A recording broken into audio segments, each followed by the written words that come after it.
es, el que era y el que ha de venir, el Todopoderoso. Dios es eterno, no está afectado por el tiempo, el espacio ni la materia. El quinto principio que vamos a ver esta noche, solo Dios es digno de ser adorado, nadie más merece adoración ni puede ser objeto de culto.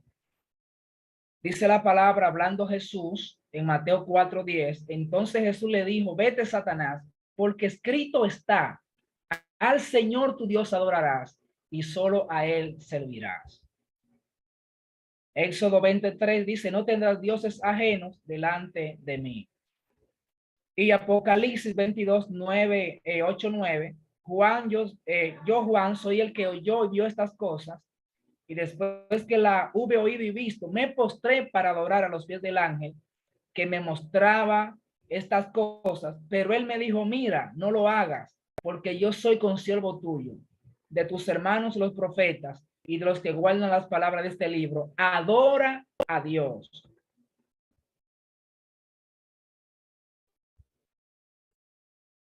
El sexto principio que vamos a ver, todas las palabras de los profetas del Tanaj son verdaderas.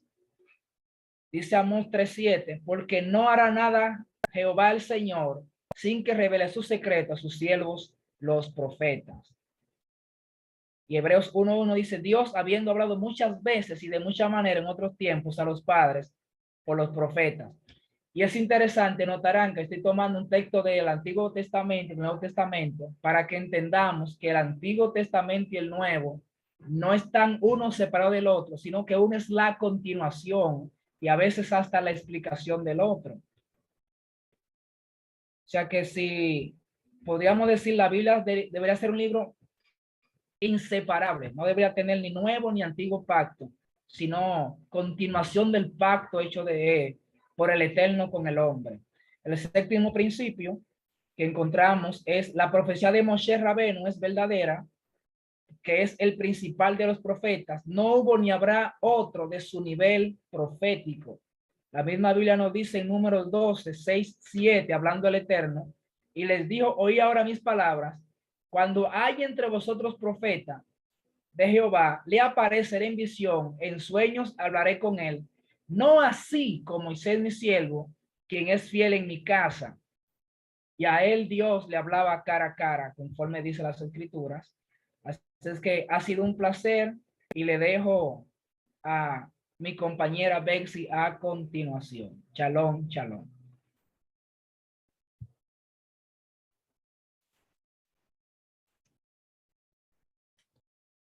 Excelente exposición, Pastor Junior. Me gustó que usted agregó textos a lo que ya yo había puesto anteriormente, y eso es muy importante. No sostenerse únicamente de las fuentes del profesor, sino que usted pueda hacer su propia argumentación, su propia línea de pensamiento. Pero acuérdese que aquí no estamos para que ustedes aprendan, sino para que ustedes sepan cómo aprender. Aquí no estamos para ponerlos a pensar, sino que usted sepa cómo pensar. Ok. Pues More, me voy a ausentar de una vez, ya que tengo visita, como le había comunicado en la tarde. Sí. Yo voy a estar viendo la grabación y la exposición de mis compañeros. Otra cosa importante, antes de que el Pastor Junior salga, escúcheme bien, para que se lo avisen a los demás estudiantes. El que no vino hoy tiene que ver esta grabación completa. Avísenselo a sus compañeros. Tienen la obligación de ver esta grabación completa, principio a fin. Los que no vinieron tienen que grabar su clase, subirla a YouTube, enviar el link al grupo, y todos sus compañeros tienen la obligación de ver las exposiciones de sus compañeros. ¿Se entendió eso? Bueno, cuento con voy a ustedes. estar enviando más adelante, More, la diapositiva al grupo, por si alguien la quiere usar, ampliarla, etcétera. Así es que, shalom, shalom, compañero y Bexy, éxito. Bendiciones. Shalom, Feliz shalom. cumpleaños otra vez. Pastor Junior. Bien, seguimos con la amada estudiante Betsy. Adelante. ¿Me puede permitir para compartir Sí, pantalla? sí, ahora mismo. Adelante, Betsy.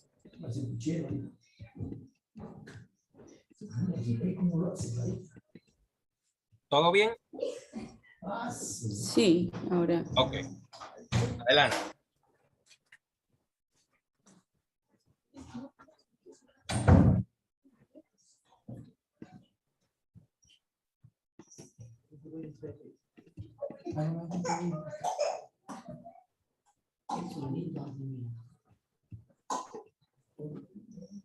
¿Me dicen si lo ven?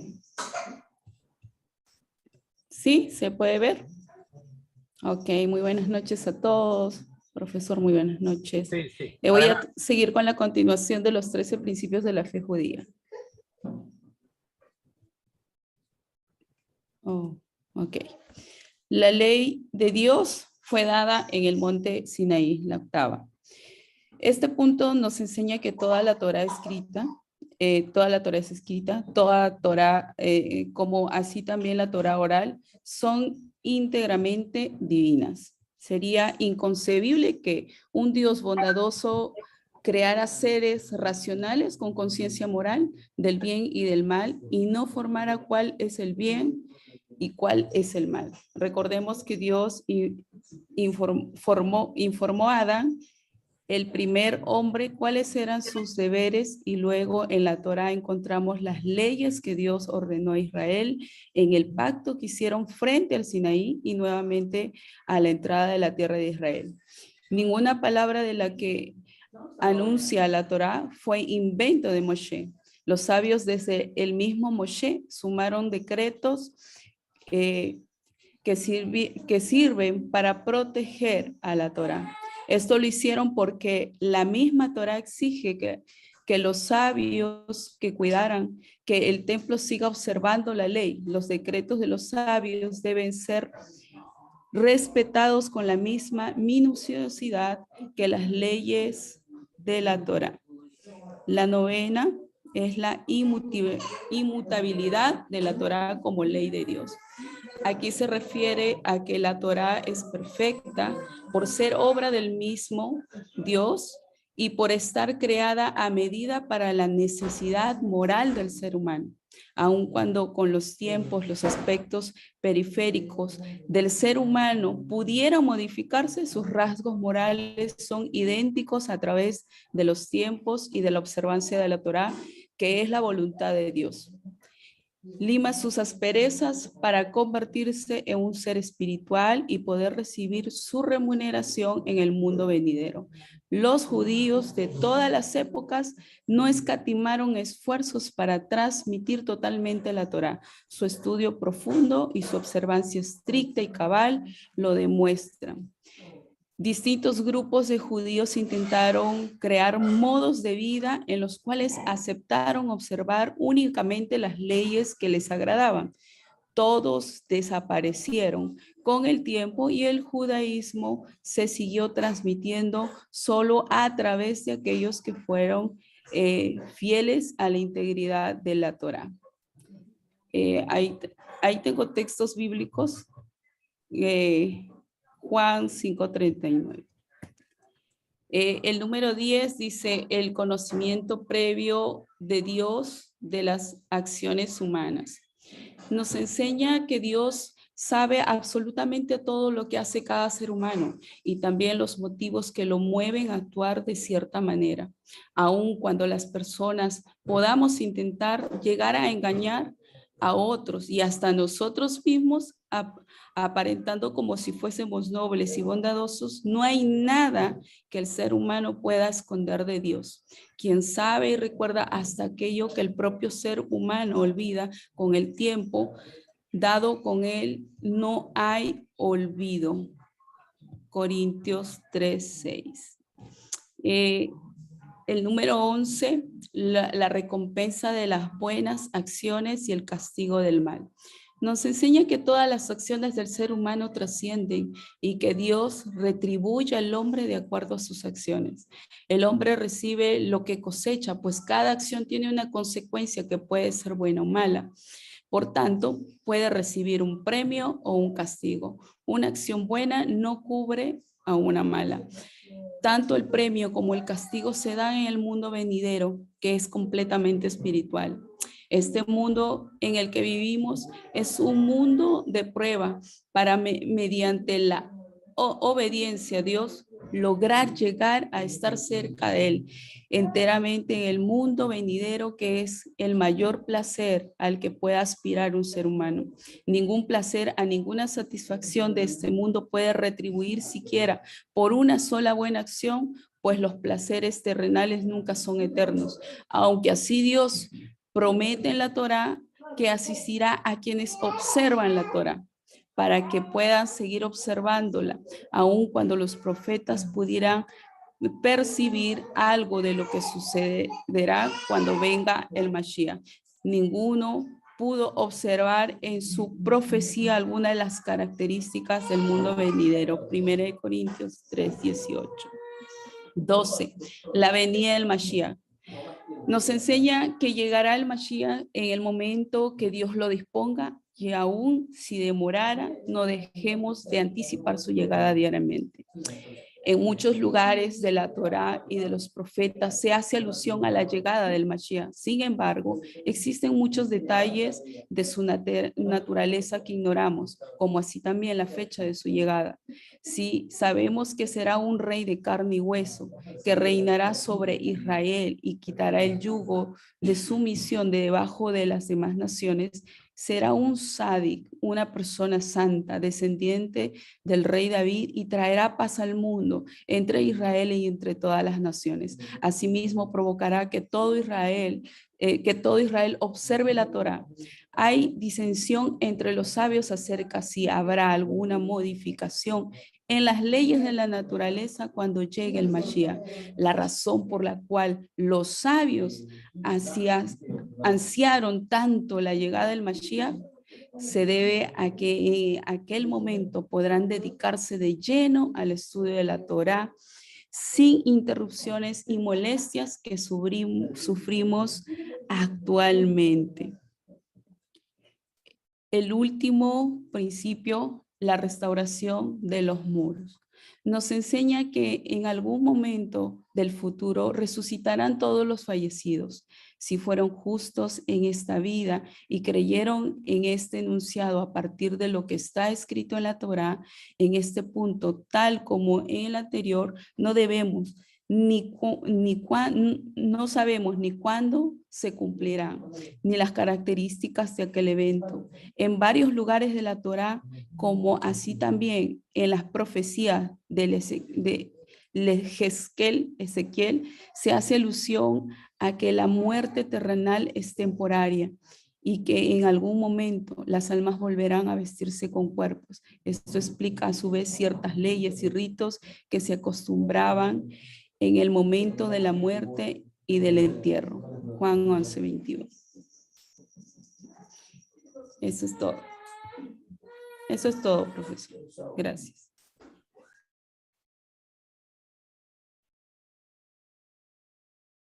Puede, hago la salvedad de que el principio 12 habla de la venida del Mashiach en el futuro, partiendo de la premisa de que ustedes saben que eso es parte de la diferencia que existe entre el cristianismo y el judaísmo.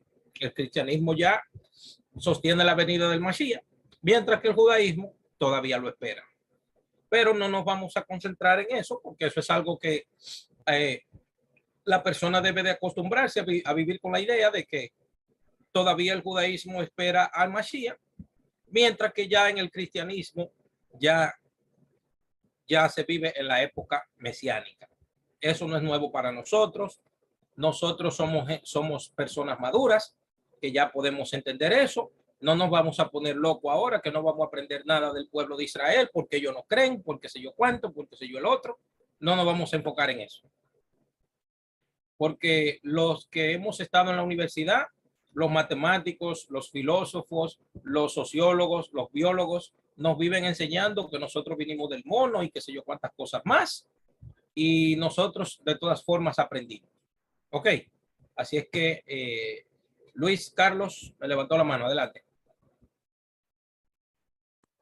Yo la levanté hace un momento para decirle que si no importaba que se repitieran los temas, porque nosotros tenemos No, también...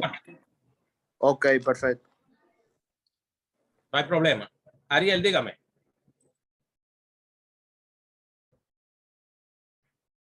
No se escucha. No, levanté la mano antes para exponer. Ah, ok, no hay problema. Juliana, adelante, dígame. Para exponer, distinguido, de igual forma que el ministro Ariel. Ah, ok, entonces empiece cualquiera de los dos, no hay problema.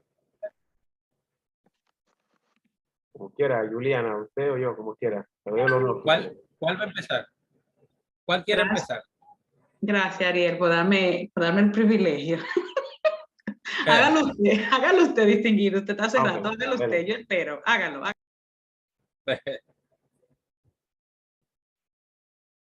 Bueno, Necesito que la estudiante Betsy, por razones, ¿verdad?, obvias, tiene que salir de la clase.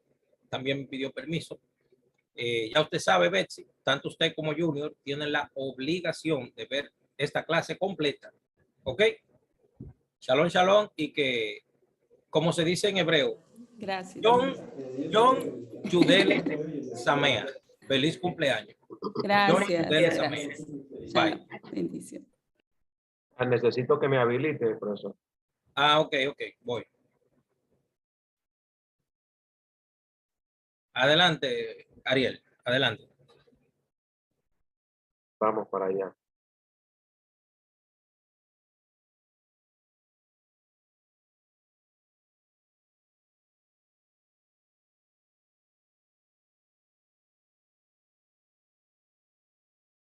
Me confirman si se aprecia bien. Si no, entonces.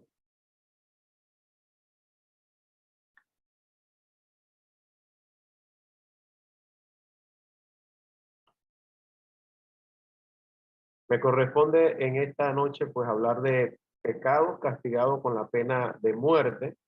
Vamos a ver una lista de pecados castigados con la pena de muerte. Vamos a entrar en materia de inmediato.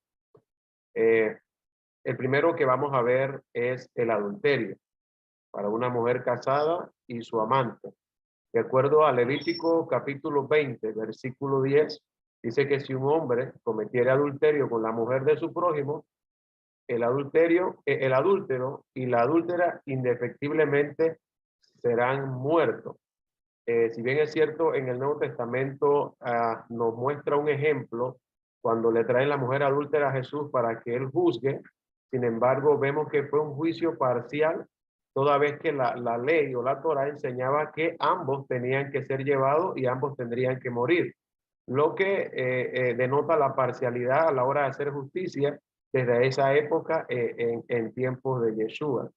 La otra cita bíblica está ahí también en Deuteronomio capítulo 22, que si fuere sorprendido alguno con la mujer de con una mujer casada, con marido, ambos morirían, como lo acabo de explicar. Entonces, el adulterio era uno de esos pecados que era castigado con la pena de muerte. El otro pecado que vamos a ver de acuerdo a Éxodo 22:19 es el bestialismo. Cualquiera persona que cohabitare con bestia morirá. La palabra cohabitar en hebreo es la palabra shakab, que implica literalmente tener relaciones sexuales con un animal. Entonces, el bestialismo, de acuerdo a Éxodo 22. Ariel, perdón, Ariel, escúcheme. Recuerden todos que tienen un total de 5 minutos que se me había ido de la mente. A Sí. partir de aquí, usted tiene 5 minutos. Ok. Es correcto, no, yo estoy claro en el tiempo. Por eso voy rapidito. Ok. Entonces, el bestialismo es otro de los pecados de muerte que establece la Biblia. De igual forma, allí dejo otra cita bíblica, en Levítico 20:15 y 16 para fortalecer el acompañamiento bíblico de ese pecado de muerte. Otro pecado es la blasfemia. Está en Levítico 24:16. Y el que blasfemare el nombre de Jehová ha de morir, toda la congregación lo apedreará, así el extranjero como el natural, si blasfemar el nombre, que muera. Un ejemplo de ello lo encontramos cuando Jesús ya está arrestado y el sumo sacerdote le pregunta, te conjuro por Dios que me digas si eres tú el Cristo, si eres tú el Hijo de Dios, y él dijo, yo soy. Y en ese momento el sumo sacerdote rasga su vestido en señal de que el único que podía pronunciar el nombre una vez al año era él como sumo sacerdote, y Jesús está asumiendo o está mencionando el nombre de Dios, y por eso el sumo sacerdote toma esa actitud de rasgar el vestido. Tercer pecado que vamos el cuarto, perdón, es el sexo matrimonial, prematrimonial, lo que se conoce literalmente como fornicación. Es otro pecado de muerte que nos dice Deuteronomio capítulo 22, versículos 20 al 21. Mas si resultare verdad que no se halló virginidad en la joven, entonces la sacarán a la puerta de la casa de su padre y la apedrearán los hombres de su ciudad, y morirá por cuanto hizo vileza. Este es otro pecado de muerte que a la hora de contraer matrimonio, si el marido se daba cuenta que no era señorita, no era virgen, la exponían y tenía que morir literalmente. Otro pecado de muerte es el falso testimonio. Cuando se levantare testigo falso contra alguno y testificare contra él, entonces dice que se necesitaba 2 testigos para poder afirmar esa verdad, y si el testigo fuere falso, de acuerdo a lo que dice Deuteronomio, a él tendría que pasarle lo mismo que él deseaba para su prójimo. Un ejemplo de ello lo vamos a encontrar en el caso de Amán, cuando miente para conseguir la destrucción del pueblo hebreo, y Mardoqueo, y sin embargo la horca que hizo para Mardoqueo le sirvió para él mismo. Otro pecado es la falsa profecía. De acuerdo a Deuteronomio 18:20, dice que el profeta que tuviera la presunción de hablar palabra en mi nombre, a quien yo no le haya mandado hablar, o que hablara en nombre de dioses ajenos, el tal profeta morirá. Entonces, más claro no puede estar. Debemos entender que toda palabra profética realmente debe ser revelada por Dios y no presunciosa, para no caer en este tipo de pecado. El próximo que vamos a ver son las relaciones homosexuales, tácito y entendido, pues que creo que no hay mucho que ahondar, pero sí por lo menos ver la cita bíblica en Levítico 20:13, donde dice, si alguno se ayuntare con varón como con mujer, abominación hicieron, ambos deben ser muertos, sobre ellos será su sangre. Entonces, otro pecado de muerte en la Torá, la cual es prohibido. Otro pecado de muerte es la idolatría, de acuerdo a Deuteronomio capítulo 17, del 2 al 7, donde nos enseña la palabra del Señor que Dios condena literalmente la idolatría, porque nadie debe adorar a otro Dios, solamente a Él como el único Dios. Otro pecado de muerte son las relaciones incestuosas o antinaturales. Cualquiera que yaciere con la mujer de su padre, la desnudez de su padre descubrió, ambos han de ser muertos. Está en Levítico 20, del 11 al 14. Entonces, el incesto, como uno de esos pecados, es un pecado de muerte también en las Sagradas Escrituras o en la Torá, que no debe ser practicado. El secuestro, que Éxodo dice claramente 21:16, asimismo el que robare una persona y la vendiere, y si fuere hallado en sus manos, dice que debe morir, de acuerdo a Éxodo 21:16. El secuestro es otro de esos delitos terribles que se castiga con la muerte. Otro pecado de muerte es el libertinaje de la hija de un sacerdote. De acuerdo a Levítico 21:9, dice, y la hija del sacerdote, si comenzare a fornicar, a su padre deshonra, será quemada en el fuego, de acuerdo a Levítico 21:19. Es otro pecado de muerte. El asesinato, pues ni se diga, de acuerdo a Éxodo 20:12, el que hiriere a alguno haciéndole así morir, él morirá, a menos que no fuese intencional y que eso fuese probado ante los jueces. Sería la única forma de ser librado de la muerte. La violación cometida contra una mujer prometida, de acuerdo a Deuteronomio 22, 25, mas si un hombre hallar en el campo a una joven desposada y la forzare, dice, acostándose con ella, morirá solamente el hombre que se acostó con ella. Toda vez que, cuando leemos a profundidad, dice que si la mujer gritara y nadie escuchara, nadie viniese en su auxilio, la persona que violó debe ser muerta. Otro pecado de muerte es el golpear, maldecir o rebelarse contra las autoridades paternas. Eso está en Éxodo 21, 15, 17. Por eso dice que es un mandamiento con promesa. Si honramos a nuestro padre y nuestra madre será de larga vida, pero si deshonramos, maldiciendo, golpeando, rebelarse contra la autoridad paterna, nuestros padres, pues indefectiblemente dice la Biblia que debe morir, de acuerdo a Éxodo 21, versículo 15. Terminó ahí, Ariel. Tiempo. Me faltan 3 nada más. Le faltan 3 nada más. Y eso que no me dejó profundizar, porque eso que va. Sí, ya. Él está bien. Tiempo cero. Bien. Para aclarar, puede cancelar la página ya. Para aclarar, debo mencionar lo siguiente. En el pecado que usted leyó como sexo prematrimonial, eso no es pecado, o sea, eso no es lo que dice allí, no es sexo prematrimonial, no es eso. Lo que pasó fue que el hombre que se casó con la mujer encontró una falla en ella. Ahora, el texto de la Torá no dice en ningún lado que es algo o algo odioso en la mujer. Eso lo dice la tradición oral judía, es lo que explica eso. Porque si usted se lee a Éxodo, Levítico, Número, Deuteronomio, usted lo va a leer completo y usted no va a encontrar que eso lo explica la tradición judía. ¿Entiende? Que es algo ignominioso o algo odioso. Entonces, eso que el hombre encontró, que puede ser, por ejemplo, que se haya dado cuenta que no haya sido virgen, ¿entiende? Eso lo explica el Talmud. Hay diferentes tratados en el Talmud que explican eso. Eso no está hablando de sexo prematrimonial, olvídese de eso. No está hablando de eso. En cuanto a los profetas que hablan en nombre de Dios sin Dios haber dicho nada, que Hashem tenga misericordia, porque ustedes saben que el así dice Jehová, como viven diciendo, sin Dios haber dicho nada. Ahora, si ustedes quieren, hacemos lo siguiente. Decimos que esos mandamientos están eliminados y ya nos saltamos todo eso. Y seguimos errando. ¿Ustedes qué opinan? Decimos mejor que ya pasaron y seguimos cerrando en esa parte. ¿Qué creen ustedes?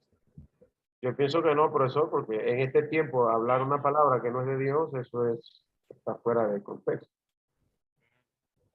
Y en cuanto al pecado de deshonrar padre y madre, eso incluye llamarlo por su nombre también. Oye, usted no puede llamar a su mamá y a su papá por su nombre, sea usted de la edad que sea. Hay gente que, no, que Juan, venga acá, y Juan es su papá. Usted no puede llamar a su papá por su nombre. Eso es una falta de respeto a su padre o a su madre. De hecho, la halajá dice, la ley judía, la ley oral judía dice, que si usted va a llamar a su mamá y hay dos personas con el nombre de su madre, o sea, su mamá y otra, por ejemplo, se llama Marisa, y Marisa, usted tiene que especificar que es a la otra que usted está llamando y no a su mamá. Porque si su mamá responde, ahí usted le está faltando respeto a su mamá y a su papá. ¿Entiende? Mucho cuidado con eso. Usted no puede llamar a su mamá y a su papá por su nombre. Eso no se hace. Ni siquiera se puede sentar en la silla que se sienta su mamá y su papá a comer. Es una falta de respeto a su mamá y a su papá. Para que lo sepa. Profesor, perdón. Ajá. No entendí bien la parte de cuando dos madres tienen el mismo nombre. ¿Se la puede repetir otra vez? ¿Cuál?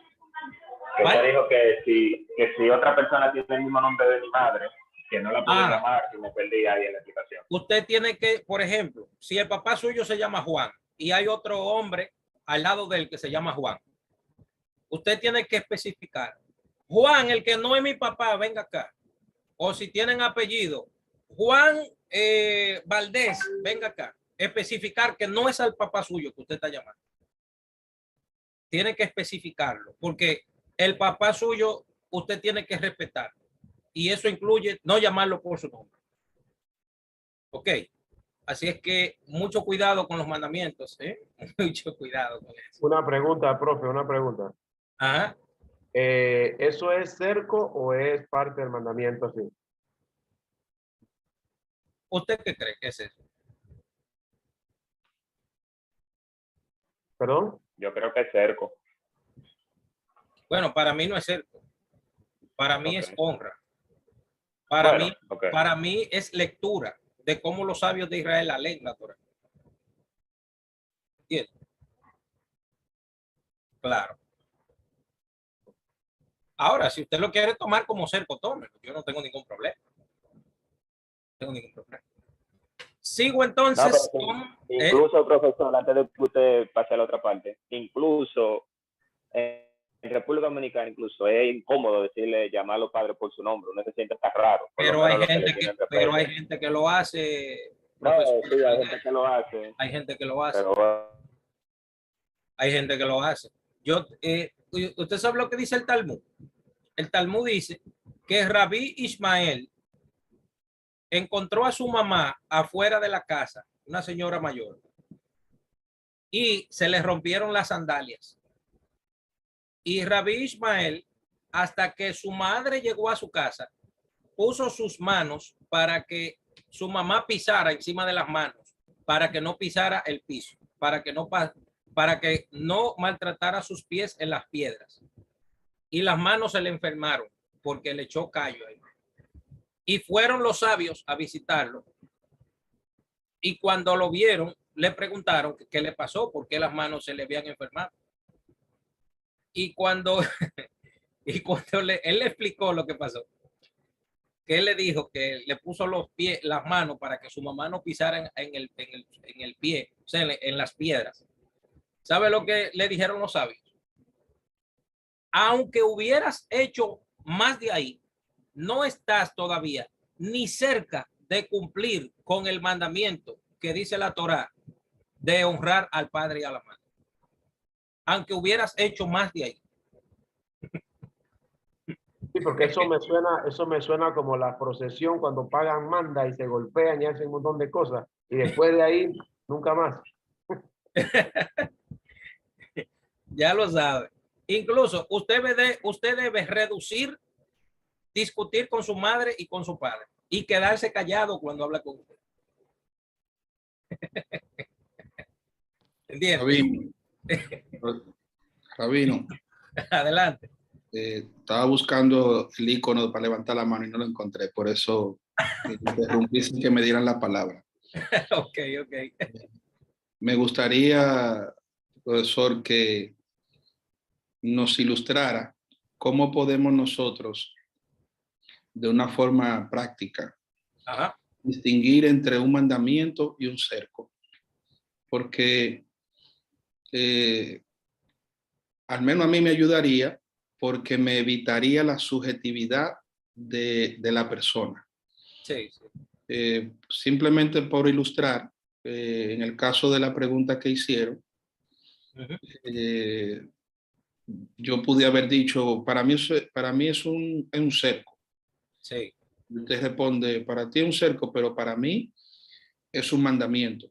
Entonces, si pudiera brevemente podernos dar una pista de cómo nosotros no llamarle cerco a las interpretaciones rabínicas de los sabios, para evitarnos el problema de uno estar pensando que algo opcional cuando es realmente algo mandatorio. No sé si me explico.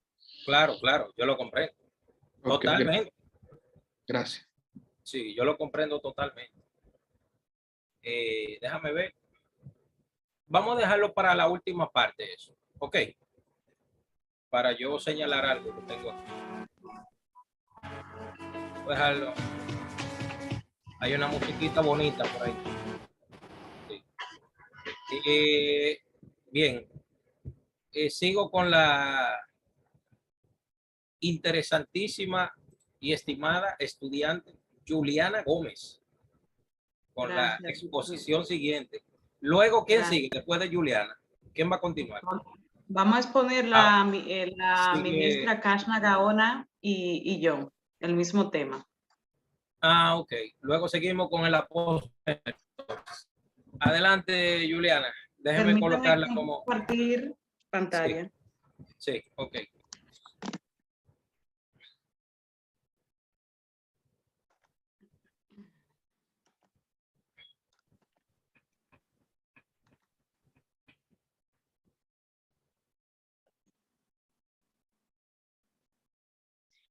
Buenas noches, distinguidos pastores, ministro Moré. Gracias por la oportunidad que nos concede en esta noche de exponerle las 7 leyes no ágidas o universales. Esta exposición se va a ser realizada por medio de la ministra Kashna Gaona y esta servidora Juliana Gómez. Aplicabilidad de las 7 leyes no ágidas. Con respecto a los mandamientos de Dios, la humanidad está dividida en 2 grupos, los hijos de Israel y los hijos de Noah. Los hijos de Israel son los judíos, los descendientes del patriarca Jacob. Ellos tienen el deber de cumplir con los 13 mandamientos de la Torá. Los hijos de Noah comprenden las 70 naciones originales del mundo y sus ramificaciones con el deber de cumplir las 7 leyes no ágidas o universales. Nos preguntamos cuáles son esas 7 leyes. Entre ellas son, la primera es la idolatría, blasfemia, asesinato, robo, relaciones sexuales, comer la carne de un animal vivo, establecimiento de cortes de justicia. Cumplimiento de las 7 leyes. Todas las leyes son prohibiciones. Los hombres y mujeres son iguales de responsable en observar las 7 leyes. Es materia, un segundito. Es materia de disputa la edad en que el individuo es responsable por sus acciones bajo esta ley. Tenemos 2 opiniones. La primera dice que depende del desarrollo mental del individuo para cumplirla, y la otra expresa la responsabilidad legal, o sea que en el caso de los varones tienen que comenzar a cumplir a los 13 años y las mujeres, o sea las hembras, a los 12 años. Beneficios de cumplir a cabalidad las 7 leyes no ágidas. Ellos expresan que cuando el ser humano cumple a cabalidad estas 7 leyes, tiene una elevación del alma. Además, la persona se constituye en uno de los Hasidei Umot HaOlam, que significa justo entre las naciones, y recibe un lugar en el mundo eterno. Además, un Ger Tosha, que significa prosélito de la puerta, esta persona tiene permiso de vivir en la tierra de Israel y entrar al santo templo en Jerusalén y ofrecer sacrificios al Dios de Israel. Excepciones de las 7 leyes no ágidas. A pesar de que los hijos de Noah tienen como obligación solo el cumplimiento de las 7 leyes, se le está permitido observar cualquiera de los 613 mandamientos de la Torá con propósito de recibir recompensa divina. Observar el Shabbat, observar las fiestas judías, estudiar aquellas partes de la Torá que no se aplican al servicio noágico para con Dios, escribir, estas son las excepciones, o sea, las que están enumeradas aquí son las excepciones que ellos no tienen que cumplir. Observar el Shabbat, observar las festividades judías, estudiar aquellas partes de la Torá que no aplican al servicio noágida para con Dios, escribir un rollo de la Torá o recibir una alijá de la Torá, hacer, escribir o vestir tefilín, las filanterías que se usan durante el rezo judío, escribir una mezuzá, un pergamino particular que contiene porciones de la Torá, o instalarla en el marco de la puerta. Excepciones de las 7, no, eso ya, vamos. Ahora vamos a pasar con la ministra Kashna Gaona desarrollando cada una de las 7 leyes. Distinguida. ¿Me pueden escuchar? Sí, señora. ¿Me pueden escuchar? Ok. Como la hermana Juliana había dicho, son siete de ellas, y la primera vamos a comenzar con la idolatría, que es el mandamiento que prohíbe la idolatría. Enseña que no se debe adorar cualquier cosa creada o alguna, ni un ángel, ni una planta, ni una estrella, ninguno de los 4 elementos de la tierra, agua, aire y fuego, ninguna otra cosa formada por ellos. Es adoración idolátrica, incluso cuando el individuo conoce que Dios es el ser supremo y reverencia la creación solo como una forma de glorificar tanto la grandeza de Dios como su capacidad para crear las cosas y seres notables. La idolatría lo podemos encontrar en Levítico 26:1. La siguiente. La blasfemia es otra de las 7 leyes noágidas. La blasfemia es el acto de maldecir al Creador. Es un acto atroz. La blasfemia es el único medio por el cual no se transgrede las 7 leyes universales exclusivamente. A través de la facultad de hablar, la prohibición en contra de la blasfemia viene a enseñarnos a no hablar en contra de Dios ni a disminuir su majestad a manera alguna intencionalmente, palabras para afectar la reverencia y fe de la que se debe. Eso lo podemos encontrar en Mateo 12:31. Disculpe que vaya tan rápido, es que la alergia aquí me está matando. El asesinato. El mandamiento que prohíbe el asesinato fue explicablemente establecido por Dios.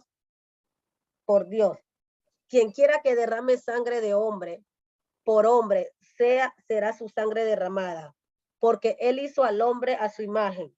Y si una persona mata a un enfermo terminal o a alguien que está por caer sin remedio de lo alto de un acantilado, o a alguien que de por cierto morirá de un momento a otro por alguna otra razón, transgrede el mandamiento que prohíbe el asesinato, y en consecuencia las cortes lo habrán de castigar. Este juicio ubica firmemente la idea de muerte digna o eutanasia en la categoría de asesinato. El suicidio está prohibido bajo las 7 leyes universales, y eso lo podemos encontrar en Mateo 5:21. De las relaciones sexuales. Un noahida tiene prohibidas ciertas relaciones con parientes y con otras personas que no son de la parentela, madre, aun si el nacimiento del noahida se debió a que su madre fue seducida o violada, padre, hija, tía, tanto por el lado paterno como por el lado materno. Bajo las 7 leyes, un varón tiene permitido tener relaciones con un pariente político después de la muerte del pariente que se establece el nexo. De acuerdo con algunas opiniones, esto incluye a la esposa del padre, no a su madre después que el padre fallece.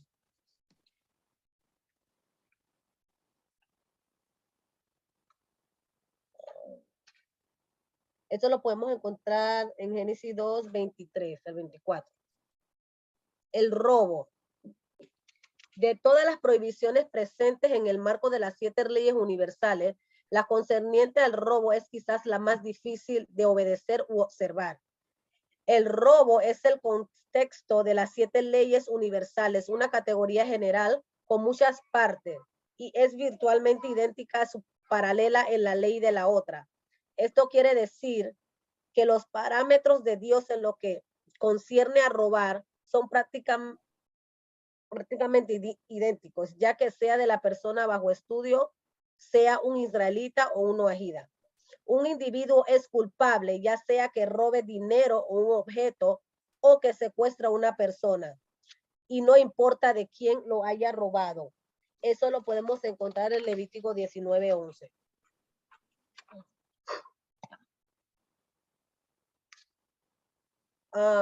El miembro de un animal vivo. Este mandamiento es explícito. Como está escrito, toda cosa que se mueva te será por alimento, así como la hierba que te he dado por todo. Pero la carne con su alma viviente, su sangre no comerás. Esto significa que la sangre del animal es suave, y que entonces Dios estaba prohibiéndosela al hombre de beber animal. El alma del animal está contenida dentro de la sangre, y esto se refiere al mandamiento, porque cuando un animal muere, se desprende. En que esta alma vital permanezca dentro del animal, su carne es su alimento prohibido para el hombre. Eso lo podemos encontrar en Génesis 9:3-4. Y la última, las cortes de ley. Los hijos de Noah tienen como mandamiento el establecer cortes de ley que velen por justicia y que mantengan tanto la rectitud como la moralidad humana en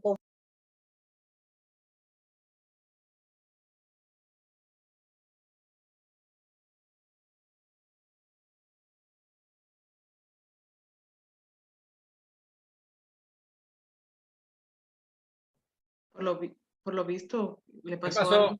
¿Qué pasó, pasó? Carla? ¿Qué pasó? Voy a terminarlo para que el tiempo nos apremie.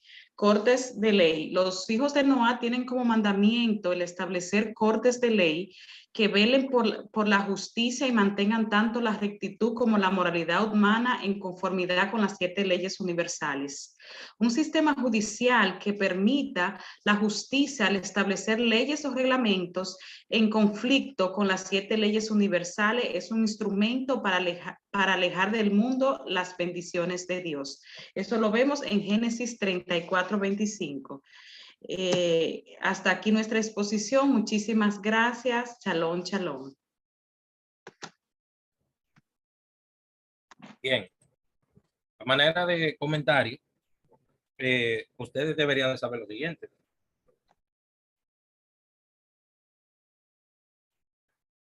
Las restricciones que aparecen ahí para los gentiles,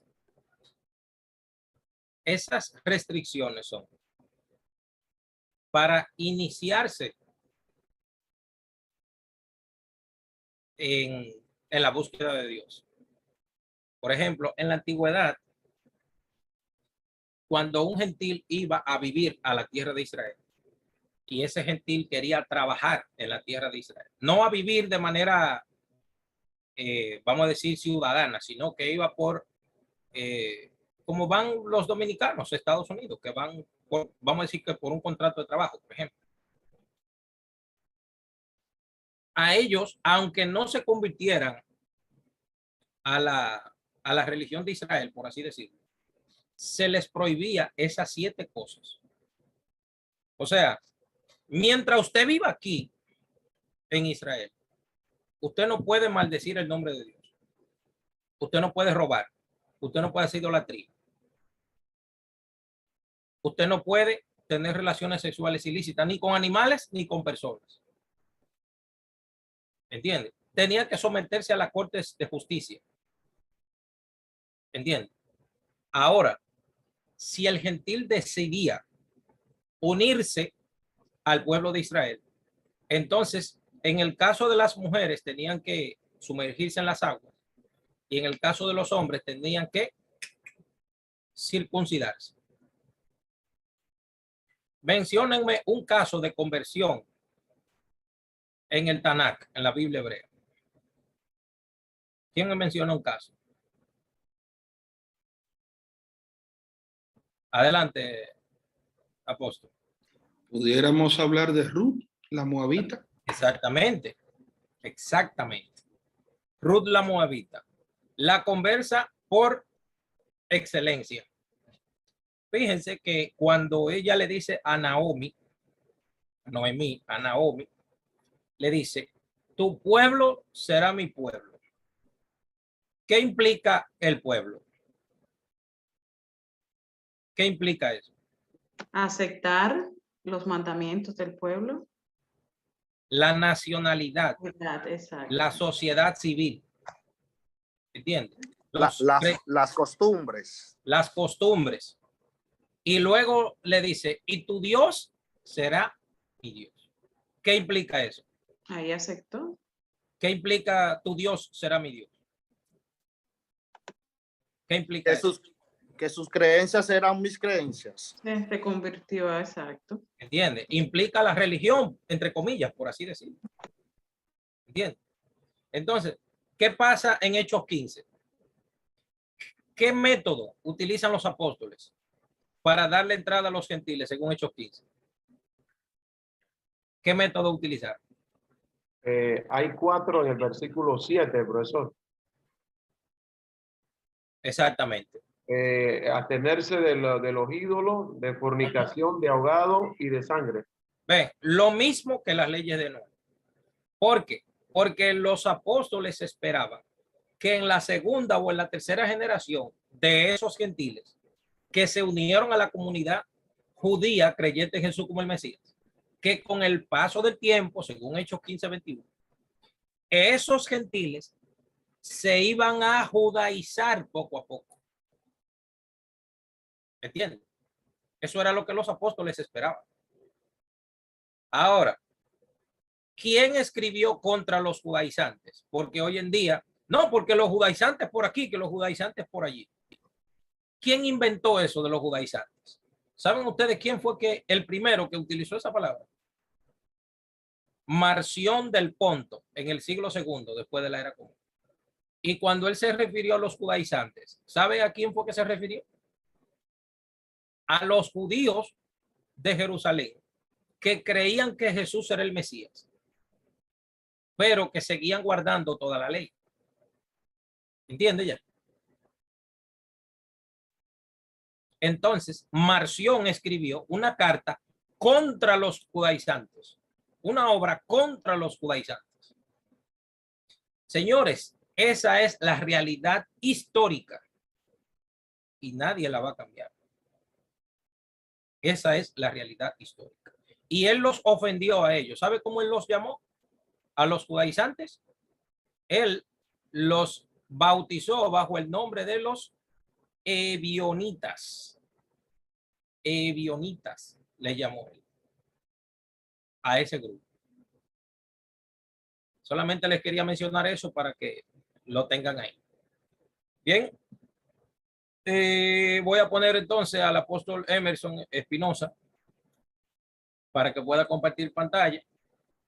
Y a partir de aquí tiene 5 minutos. Adelante. Ok, bendiciones. Yo no voy a compartir la pantalla, no preparé diapositivas. Ok. Junto con el pastor Luis Carlos, tomamos el tema de los 13 principios de la fe judía. Entonces voy a iniciar compartiendo el primer principio que nos habla de la existencia de Dios. Y lo que Rambam intentó dejar para la posteridad fue la idea de la existencia absoluta, perfecta, en todo aspecto posible y racional, de que Dios es real y que Dios existe. Que es la causa de todo, que existe por sí mismo y que todas las cosas, como dijo Ra's Shaul, subsisten, dependen y están sostenidas en él. Nos dice este principio que no hay sabiduría en nosotros cuando a nuestra memoria llega la idea de que es posible la existencia de algo como lo conocemos, separados de Dios. Él es todo, lo llena todo y sustenta todas las cosas.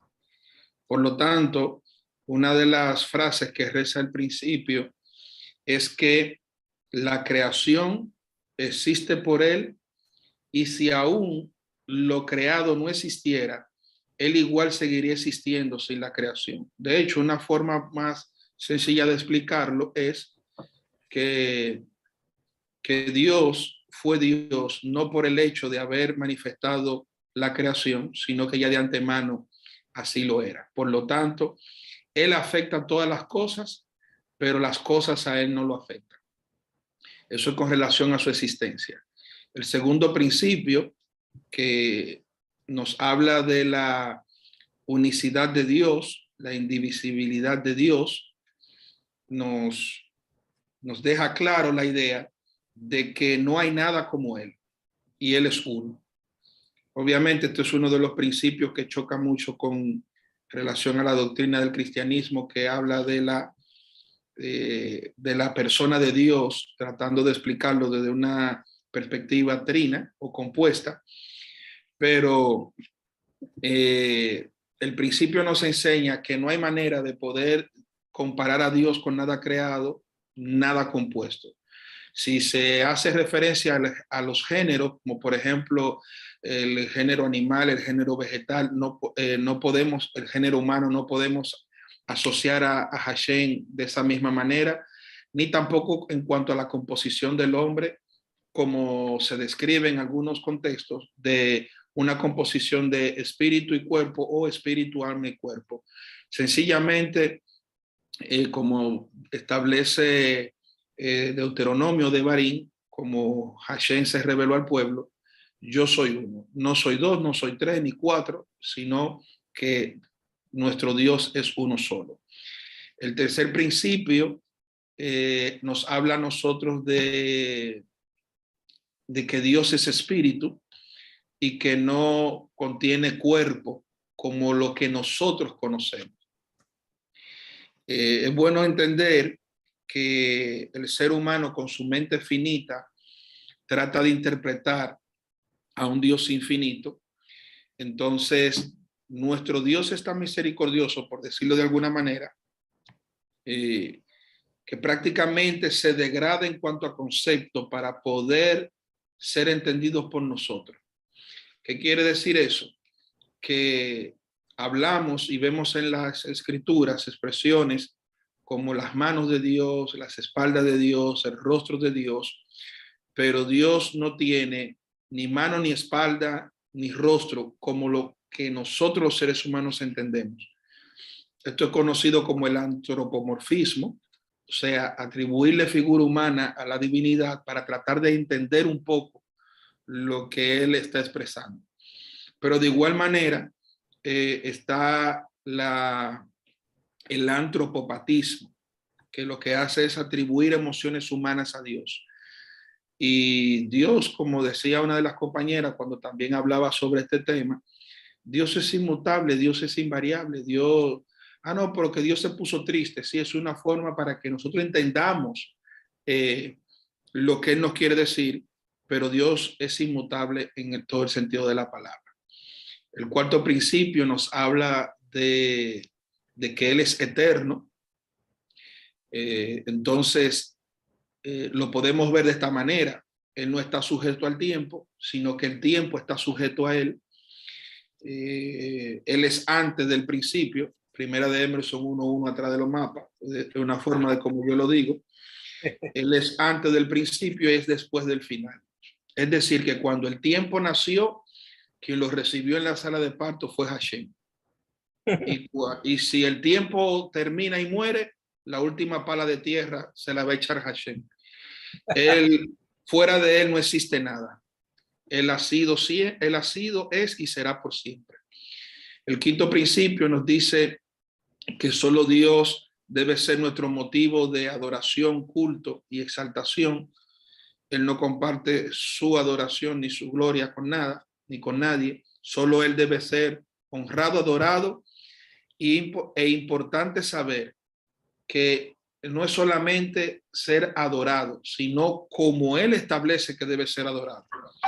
Nosotros los cristianos somos muy buenos en lo que no nos gusta autoadjudicarnos la propiedad y la capacidad de alterar algunas cosas, pero Él ha dejado bien establecido también cómo es que Él busca que se le adore. Debemos cumplir sus preceptos, sus mandamientos. Él es la máxima autoridad, Él es quien merece toda nuestra atención.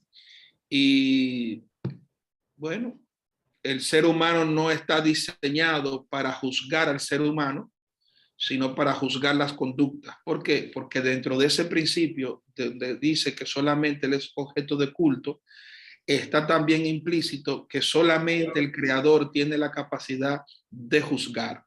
Él es quien examina los corazones y solamente Él puede juzgar. Y como también comentaban más anteriormente mis compañeros, Dios no tiene nada que ver con la idolatría, solamente. El sexto principio guarda mucha relación con el séptimo, porque el sexto principio nos habla de la revelación que Hashem ofrece al ser humano por medio de sus instrumentos, los profetas. Y el principio número 7 nos hace como una comparación. Tiempo, Emerson. Entonces son unos tiempos proféticos, pero está bien. Sí, sí. El pastor Luis Carlos, está bien. Ok, entonces, bien. Seguido de mi compañero, el apóstol Emerson, pido disculpas que no puedo poner la cámara porque el internet está un poco degradado y cuando viene a ver lo pongo y se me va la señal. Ok, 5 minutos a partir de aquí. Seguimos con el octavo principio. Vamos a adoptarlo conforme a las escrituras. En Deuteronomio 5:1 llamó Moisés a todo Israel y le dijo: oye Israel, los estatutos y decretos que yo pronuncio hoy en vuestros oídos, aprenderlo y guardarlo para ponerlo por obra. La Torá es de origen divino. Esto es saber que toda la Torá que se encuentra en nuestras manos hoy en día es la que recibimos por mano de Moisés, nuestro maestro, y que en su totalidad procede de Dios. Es decir, que la Torá se le reveló a Moisés en forma completa por parte de Dios. Número 16:28. Y dijo Moisés: en esto conoceréis que Jehová me ha enviado para que hicieses todas estas cosas y que no la hice de mi propia voluntad. Moisés nada hizo por su propia cuenta, sino que todo lo que hizo fue por la voluntad del Padre. El noveno principio los apoyamos en el libro de Deuteronomio o de Barín 13:1. Cuando se levante en medio de ti profeta o soñador de sueño y te anunciare señal o prodigios, y si cumpliere la señal o prodigio que el tal anunció diciendo: vamos en pos de dioses ajenos que no conociste y sirvámosles, no darás oído a la palabra del tal profeta, ni al tal soñador de sueño, porque Jehová vuestro Dios os está probando para saber si amáis a Jehová vuestro Dios con todo vuestro corazón y con toda vuestra alma. Se refiere a la invariabilidad de la Torá, es decir, que la Torá de Moisés no será anulada ni cambiada por Dios, como así tampoco Él la reemplazará por otra. Asimismo, no se le puede agregar ni quitar nada. Tanto la Torá escrita como la Torá oral, como está escrito, no le agregarán a ella ni menguará nada de ella. Apocalipsis habla sobre esto también. Hay de aquel que le añada o que le ponga a estas escrituras, porque si lo hace, las plagas que están en ella le vendrán. Décimo principio: los ojos de Jehová están en todo lugar, mirando a los malos y a los buenos. Proverbio 15:3. Ezequiel 8:12. Y me dijo: hijo de hombre, ¿has visto las cosas que los ancianos de la casa de Israel hacen en tinieblas, cada uno en sus cámaras pintadas de imágenes? Porque dicen ellos: no nos ve Jehová. Jehová ha abandonado la tierra. Dios conoce todos los actos del hombre y no le están ocultos. Están escritos: grande en consejo y poderoso es Dios, cuyos ojos están puestos sobre todos los caminos del hombre. Jeremías 32:19. Y fue dicho, y vio Dios que se multiplicó la maldad del hombre sobre la tierra. En el libro de Génesis 6:5. Más aún las quejas de Sodoma y Gomorra, pues son inmensas. Todos ellos nos hablan acerca de este 10º principio.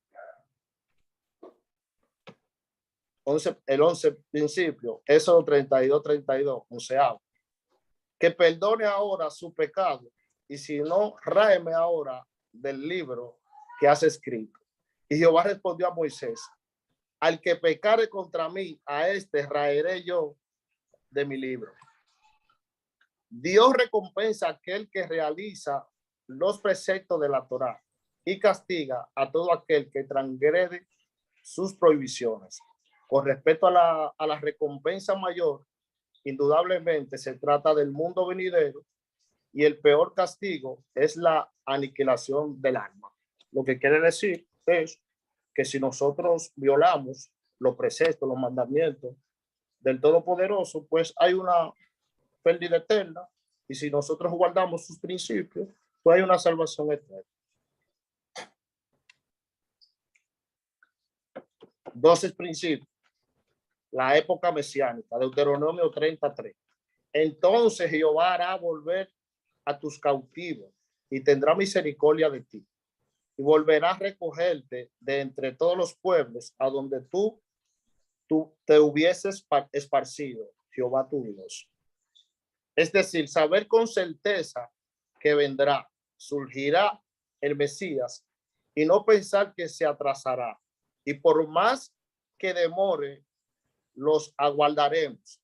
No se le debe asignar un tiempo a su llegada, ni tampoco se hacen especulaciones de las escrituras para establecer la fecha o la época de su surgimiento. Los sabios sentenciaron: se entontezca el espíritu de lo que sacan deducciones de la fecha. Lo que quiere decir que sabemos que él viene, pero mientras es su llegada, nosotros pues nos vamos preparando. 13 principios, ya para culminar, lo voy a dividir. Dicen los 13 principios están divididos en 3 categorías. Del 1 al 5, inclusive tratan acerca de Dios. Del 6 al 9, inclusive hablan acerca de la profecía. Y del 10 al 13, tratan de la recompensa y el castigo. Eso es todo. Buenas noches, bendiciones. Wow, excelente. Me gustó esa aplicación, Pastor Luis. Me gustó de verdad, muy buena. Gracias. Sí, muy buena, de verdad.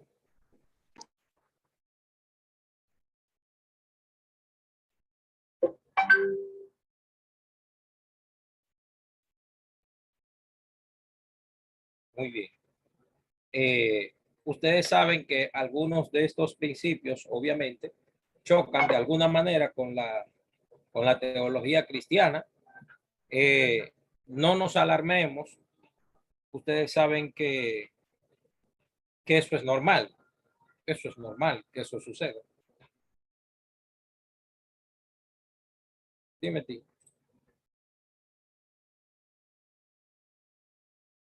Digo que eso es normal, que ese tipo de choques, ¿verdad? Teológicos, de comprensión, etcétera. Ustedes saben que eso es normal, pero nosotros somos personas maduras que podemos sostener las diferencias, y debemos de, como dice Pablo, oírlo todo y retener, o sea, retenga lo que usted pueda aprender a partir de aquí. Bien, entonces, ¿quién continúa? Joan Matos. Joan Matos. Joan Matos. ¿Cuál es Joan? Ah, Joan. Ok. ¿Qué tema le tocó a usted? ¿Qué tema le tocó a usted? Los 10 mandamientos. Los 10 mandamientos. ¿Usted lo va a explicar todo solo o tiene alguien más? Solo. Solo. Ah, ok. Bien, entonces. Ajá. Bueno, ¿usted va a compartir pantalla para ponerlo? No voy a compartirlo. Ah, ok. Tiene 5 minutos. Adelante. Bien, bendiciones para todos. El tema que me tocó, los 10 mandamientos del cristianismo. Empezamos de la siguiente manera. ¿Por qué los 10 mandamientos no son tan conocidos? La pregunta. ¿No deberían ser los 10 mandamientos el primer texto que se estudie y se memorice en toda la escuela judía? Vamos aquí a dar un poco de historia para poder entender. Por un lado, la recitación de los 10 mandamientos está registrada en la Misná, Tamid 5.1, como parte de la liturgia diaria del Bet Amidash, que continúa hasta el año 68 de la era común. Otra pregunta. ¿Por qué entonces no recitamos todos los días los 10 mandamientos? La respuesta se encuentra en la Gemara Berajot.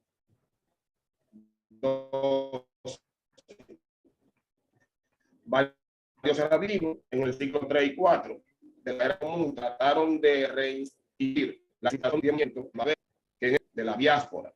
Jovan, apague el video para que se entienda lo que usted habla, porque es que no se entiende, ¿no? A ver si le ayuda más así.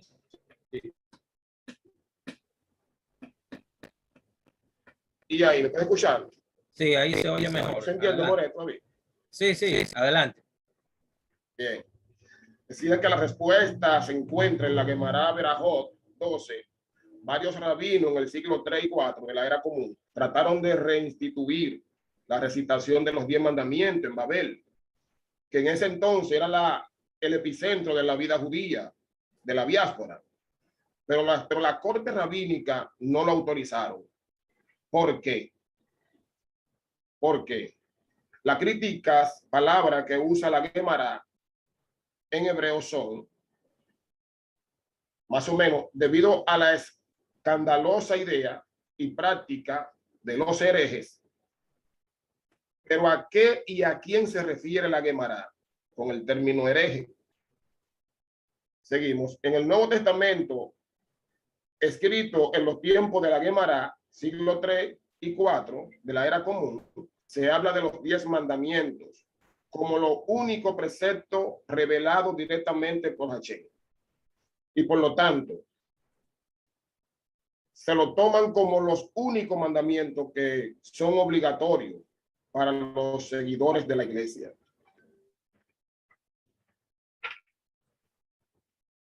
Aparentemente, la Gemara se está refiriendo a la iglesia o a los cristianos como tal en asunto de herejía por no tener en cuenta o no valorizar los 603 mandamientos restantes.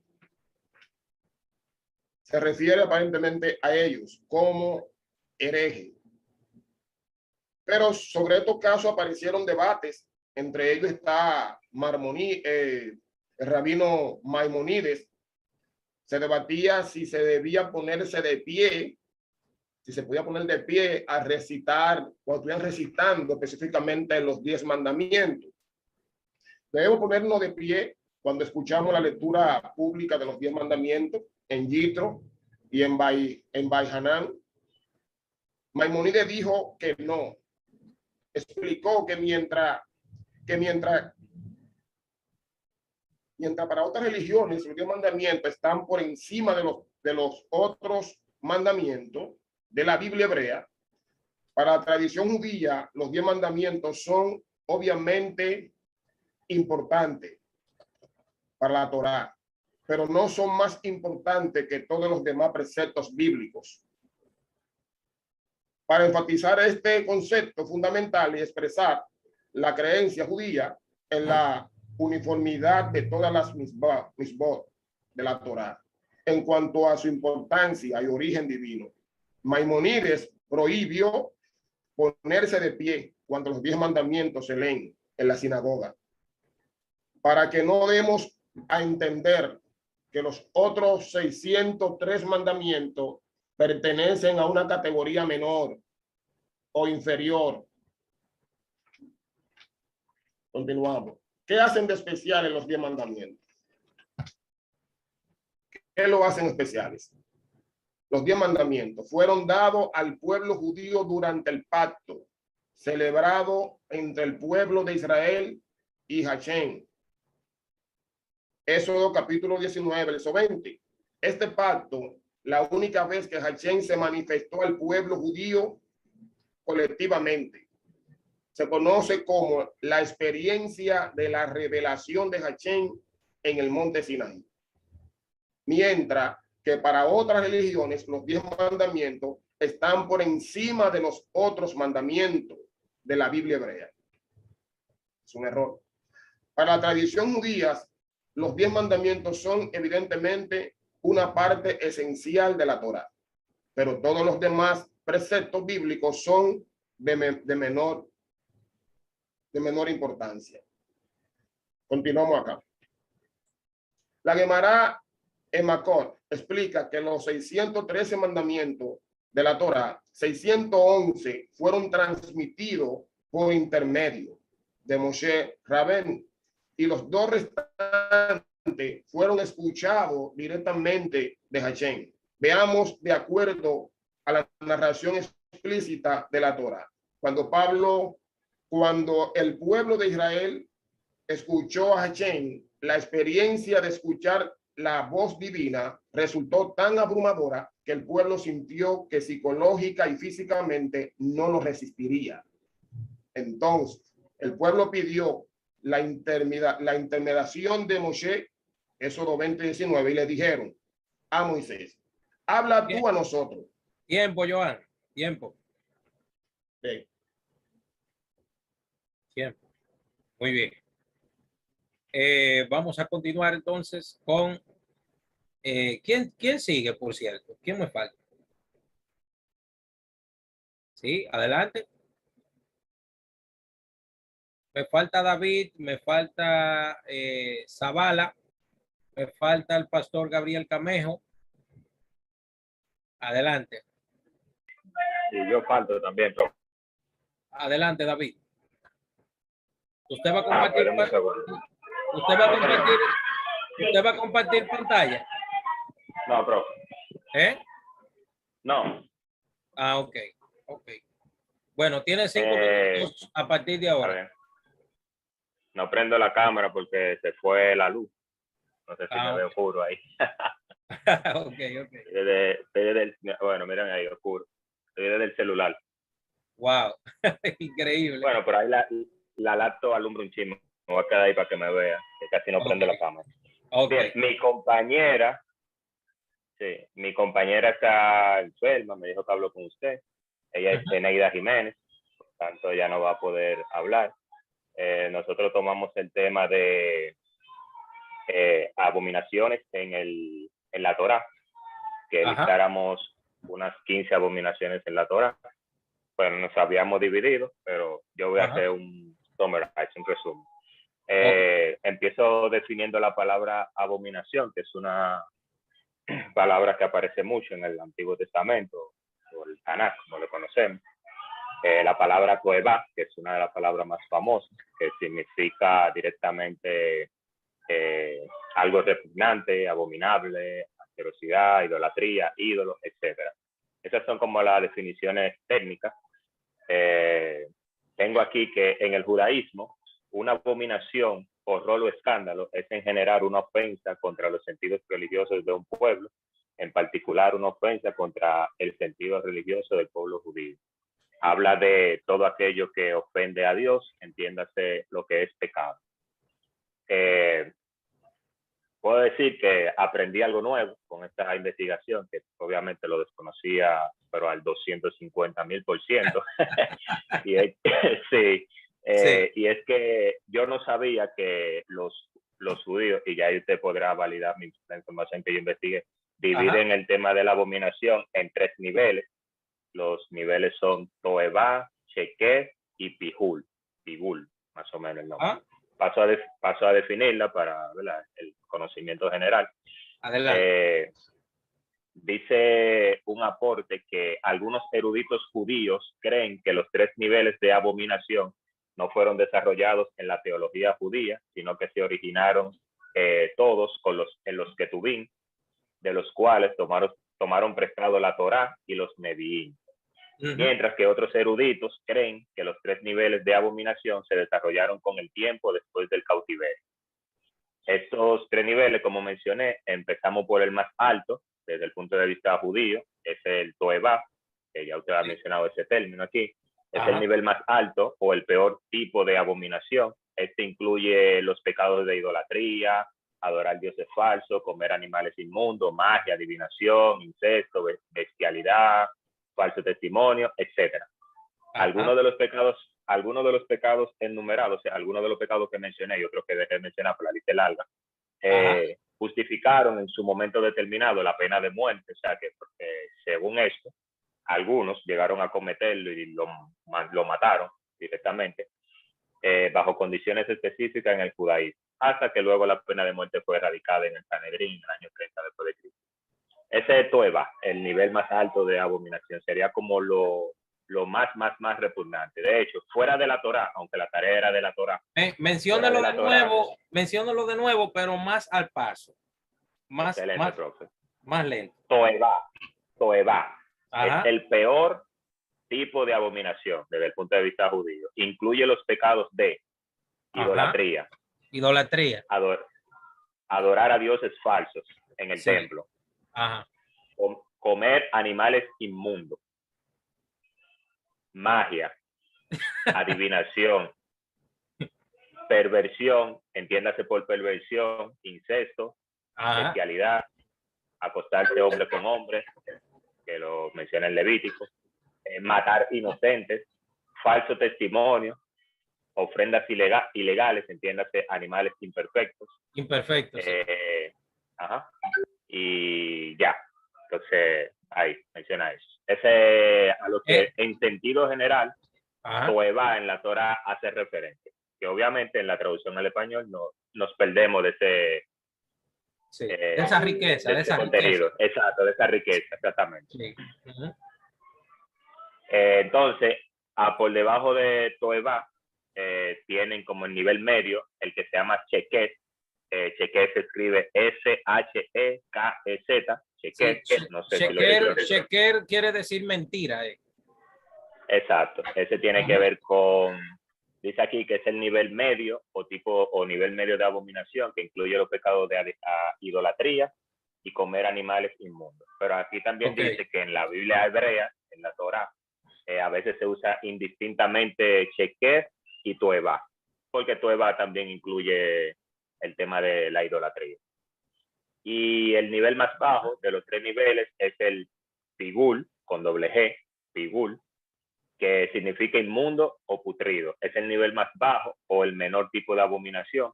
Y en la Biblia hebrea se refiere al pecado de las ofrendas ilegales que mencionamos ahorita, que eran animales imperfectos. En la literatura rabínica se refiere al pecado de las ofrendas hipócritas. Yo listé, obviamente, mi hermana y yo listamos unos 15.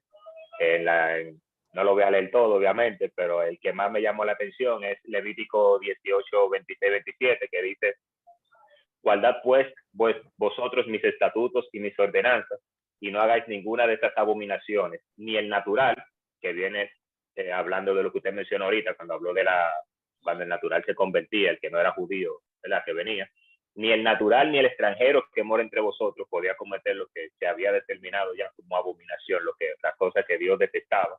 Y dice el verso 27, porque todas estas abominaciones hicieron los hombres de aquella tierra que fueron antes de vosotros, y la tierra entonces fue contaminada.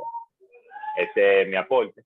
Técnicamente, resumiéndolo, mi aporte es que en cuanto a la abominación, los judíos la dividen en 3 niveles, que son Toevá, Sheket y Pigul. Y para mí fue chévere porque no conocía eso.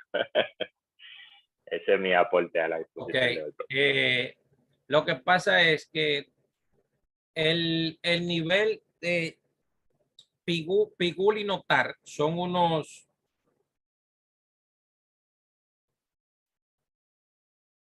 alguien dijo algo por aquí en un comentario, déjame ver.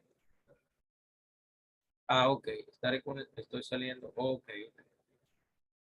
Esto conectado como río de vida. No entiendo qué quiere decir eso. Que está conectado como río de vida, ya comprendo. Okay. Sí, Rabino, es que tuve que desconectarme de la laptop porque estaba en la iglesia y voy a estar conectado pero a través del celular. Ok. Bien. Pero veo gente que se están saliendo y esta clase no se ha terminado todavía, no sé qué está pasando. Bien, a modo de comentario del profesor Valdés, se pudo dar cuenta que en los pecados de abominación, por ejemplo, los pecados de abominación tienen bueno, estaba hablando del Pigul y Notar.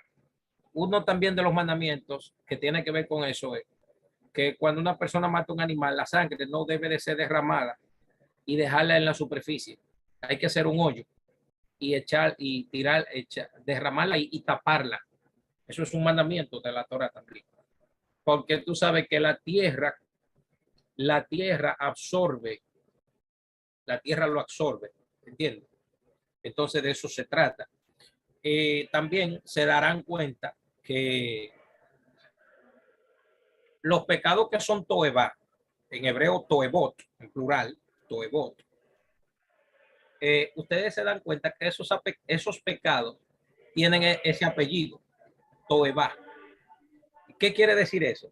Que para Dios, una gente que come animales impuros y una gente que se echa con varones es lo mismo. ¿Por qué? ¿Por qué? Porque tiene el mismo apellido, el pecado tiene el mismo apellido. ¿Entiendes? El que se llega a una mujer en su menstruación y el que es un idólatra, un hechicero, es lo mismo. ¿Por qué? Porque la Torá utiliza el mismo término, utiliza la misma terminología, lo define como igual. ¿Entiendes? Correcto. Por eso yo digo que hay que tener cuidado. Por eso yo decidí en el principio de esta clase mostrarles a ustedes que el mensaje del judaísmo está en el Nuevo Testamento. Y si ustedes se dan cuenta, estos pecados que se han estado enumerando aquí, los que enumeró el pastor Ariel y lo que mencionó aquí el querido profesor David Valdés, y se darán cuenta que esos pecados, Pablo, la mayoría los menciona. ¿Se han dado cuenta que Pablo los corrige? Sí. Muchos de ellos los corrige. ¿Entiendes? Entonces, el mensaje es el mismo. El mensaje es lo mismo. ¿Entiendes?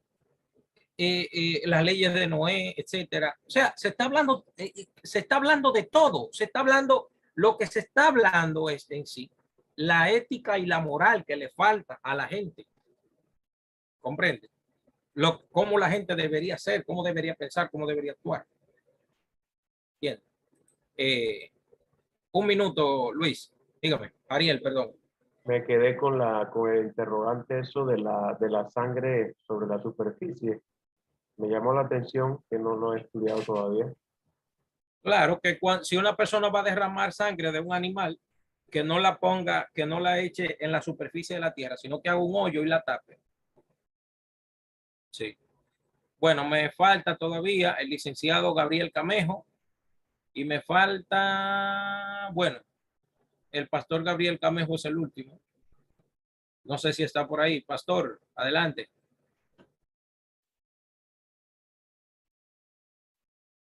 Sí.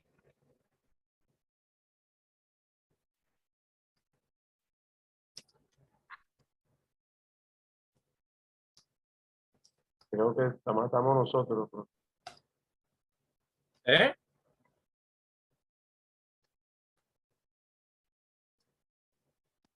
Él aparece ahí en la lista, pero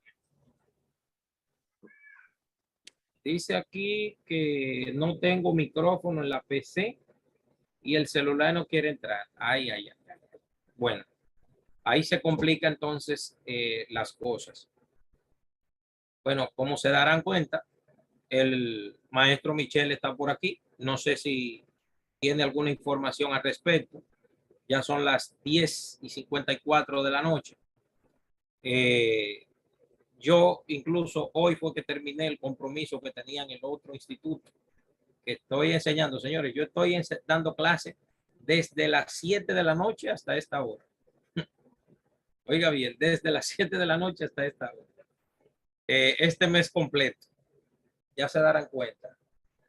Y bueno, no sé si el maestro Michel tiene algo que compartir en lo que él se conecta.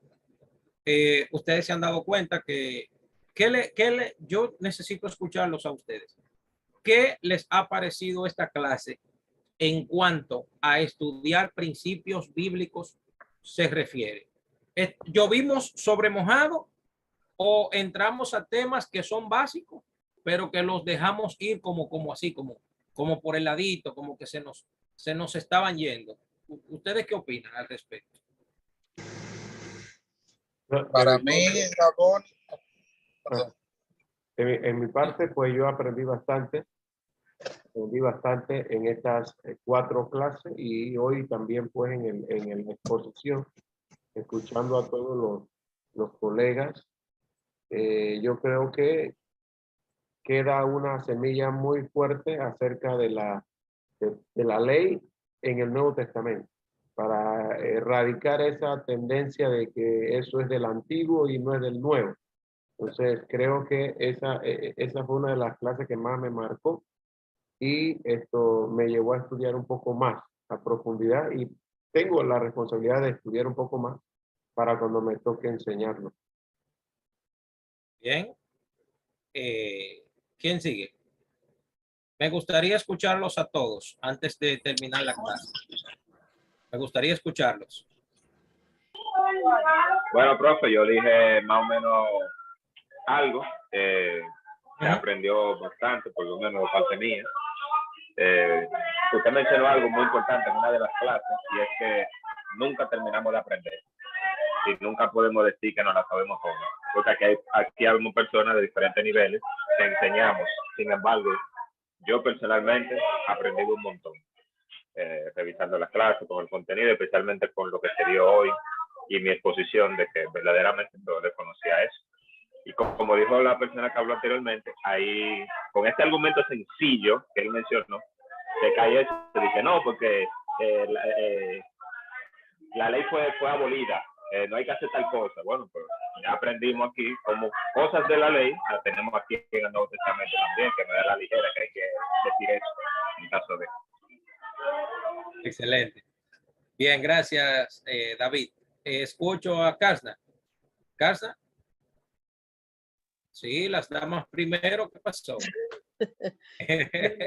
No, es que me ve los ojos así, pero es que la alergia me está dando duro en los ojos. Ok. No, aprendí muchas cosas que en realidad no sabía. Habían cosas que no sabía y la aprendí y me llamaron mucho la atención y he estado leyendo en torno a eso. Porque lo que aprendí aquí en las iglesias, o sea, de donde vengo, no lo enseñaban y ahora la aprendí, la puedo, o sea, para ponerla en práctica hay que ir poco a poco, pero para mí personalmente me ha ayudado mucho y puedo entender ciertas cosas de la palabra. Muy bien. Escucho a el pastor Emerson. Sí. Vino, de verdad que quiero primero darle gracias al Eterno por su vida, por contribuir con nuestra formación. Y algo que puedo destacar es el hecho de que han habido temas que lo ha presentado de una forma muy fácil de digerir. O sea, para mí ha sido satisfactorio y nuevamente agradecerle que ofrende de su tiempo y de su conocimiento para la formación del cuerpo de Cristo. Excelente. Gracias, Pastor Emerson. Maestro, antes de que Sí. continúe, Ajá. la pregunta que le hizo el apóstol sobre Sí, sí, el sesgo, sí. es muy importante. Ok. Me gustaría, para que no se le pase. De verdad que yo también estoy muy agradecido. Yo he aprendido bastante.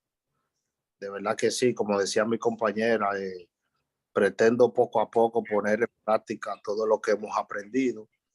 Y de verdad que esperemos en Dios que no sea la primera clase, sino que se le siga dando la oportunidad para que siga enseñando. Así que muchas bendiciones.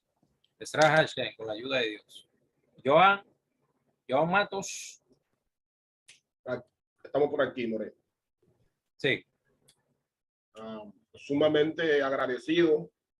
Hemos aprendido con evidencia de que el trasfondo del Nuevo Testamento es totalmente del Antiguo. Ha sido una bendición, mayor dirección para poder leer la Escritura con el fundamento que adquirimos en esta materia. Agradecerle al Eterno y luego a usted. Que Dios me le dé mucha vida y salud. De verdad que sí. Bueno, Baruch Hashem. Miren, mi consejo es el siguiente. Ustedes están estudiando esta carrera de maestría en cultura hebrea. Yo les voy a dar un consejo yo, de parte de la experiencia de casi 20 años de estudio de Torah que tengo. ¿Cuál es el consejo que yo, como maestro y líder también, porque yo soy líder de una comunidad, que ustedes no lo crean? Yo soy líder de una comunidad judía aquí en Santo Domingo. Les aconsejo de corazón, les aconsejo, enfóquense sus enseñanzas, enfóquense en sus enseñanzas, en su aprendizaje, en lo racional, en lo práctico, en lo básico y sobre todo, escúcheme bien, en los principios éticos y morales de la Torah, en la halajá, en cómo entender de lo más simple a lo más complejo. No vuele, estudie sistematizado, enfóquense en aprender principios, en aprender leyes y principios generales y específicos. Si toman ese camino, que fue el que tomó el Rambam, Maimónides, 1000 capítulos del Talmud en su famoso Mishneh Torah y en su famoso libro Moreh Nevuchim, la guía de los perplejos, va a ser recordado. Maimónides se enfocó en que la gente simple que estaba alrededor de él aprendiera, porque él se dio cuenta que todo el mundo que él tenía a su alrededor era para que lo aprendieran solo los intelectuales. El trabajo suyo, si usted se lleva de mi consejo, es que se enfoque primero en lo simple, lo básico, en lo general, en los principios, en esta larga aventura en el estudio. ¿Comprende? Si ustedes vuelven a tomar otra materia conmigo, se darán cuenta que esa metodología es la que nos permite abordar el estudio de las escrituras tomando en cuenta la base, tomando en cuenta lo simple, lo básico, que es lo que le da sentido verdadero al estudio y a la práctica y a la comprensión y a tomar conciencia de qué estudio, no solamente para tener la cabeza grande, sino para aplicarlo a mi vida, a mi familia y a mi comunidad. Ese es mi consejo.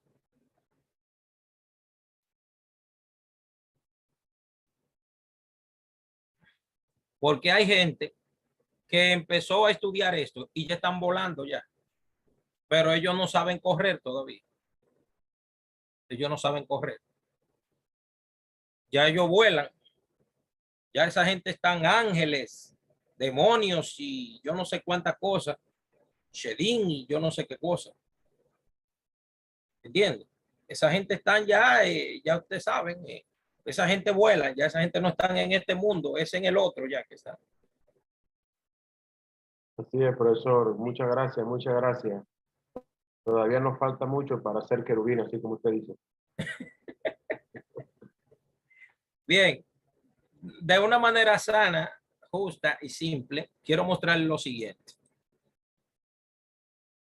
El estimado apóstol Emerson me preguntó cómo diferenciar entre una alajá práctica y una tacaná. Fíjense bien, ¿qué tenemos por aquí?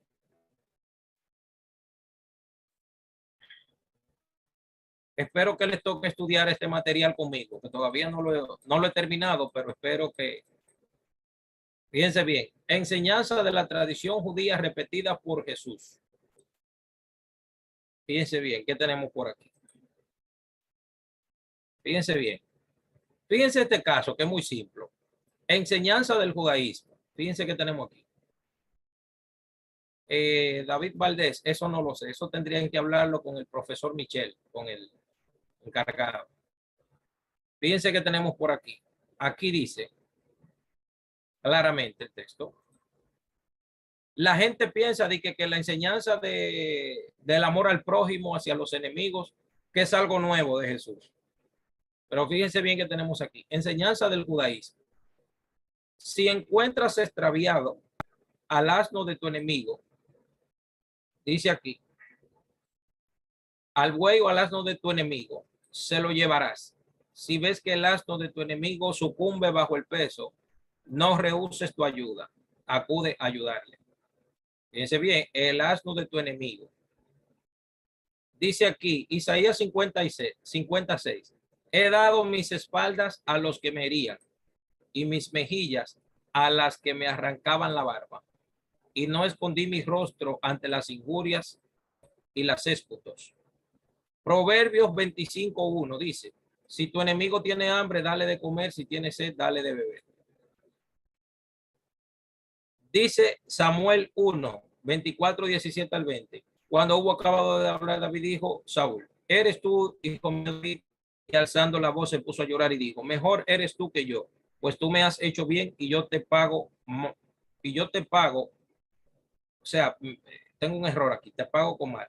Mas tú has probado hoy que obras benévolamente conmigo, puesto que Dios me ha puesto en tus manos y no me has matado.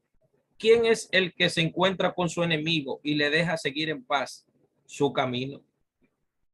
Que Dios te pague lo que conmigo has hecho hoy. No existe el amor a los enemigos en el judaísmo. No existe. O nosotros no lo sabíamos. Fíjense, ¿qué tenemos por aquí?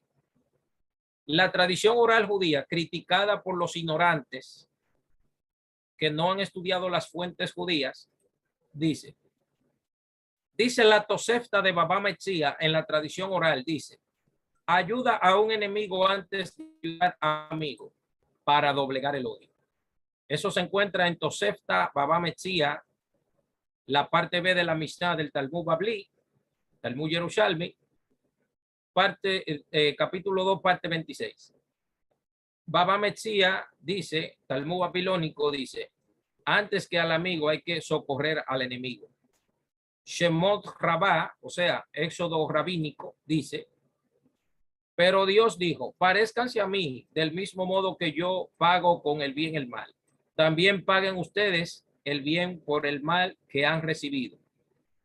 El testamento de Joseph dice, una literatura apócrifa judía dice, y cuando alguien quiera haceros mal, orad por él y hacedle bien. ¿De dónde salió esta enseñanza de el amor a los enemigos en la boca de Jesús de Nazaret? ¿De dónde vino? Fíjense lo que dijo Jesús. Oísteis que fue dicho ojo por ojo y diente por diente. Pero yo digo, no resistáis al que es malo. Antes, cualquiera que te hiera en la mejilla derecha, vuélvele también la otra.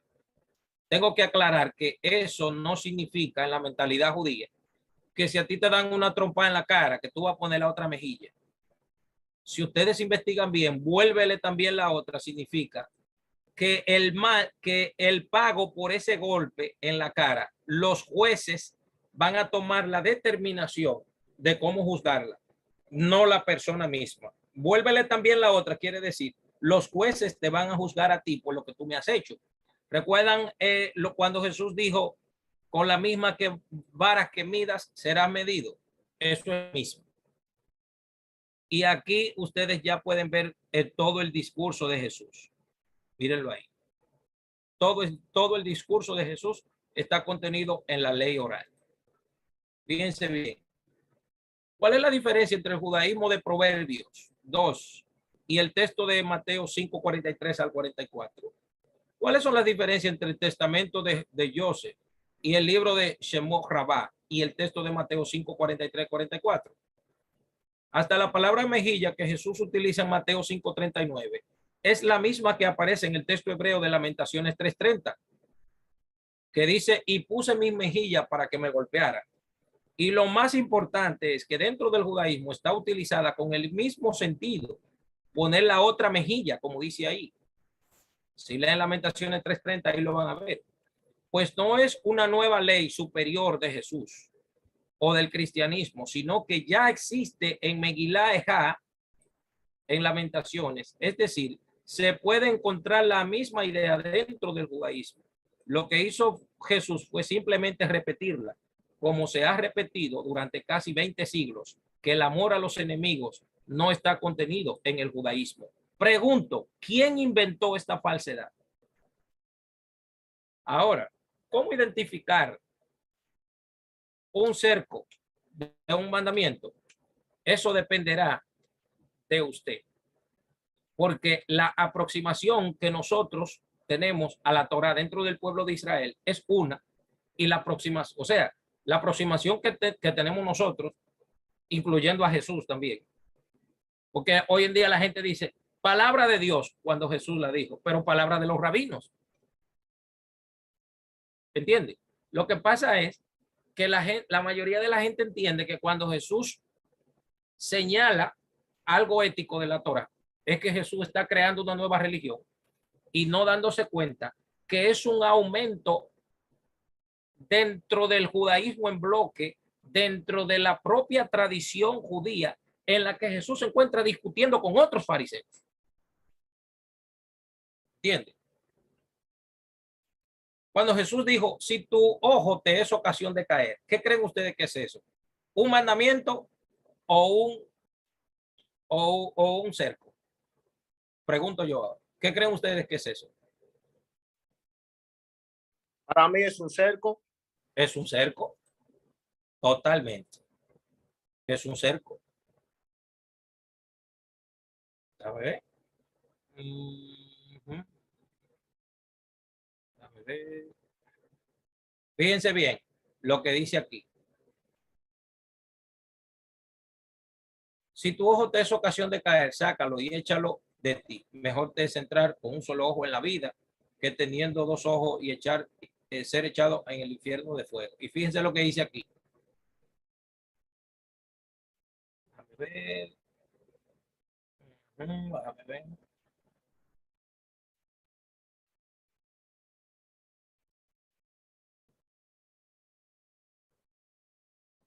A ver si lo encuentro.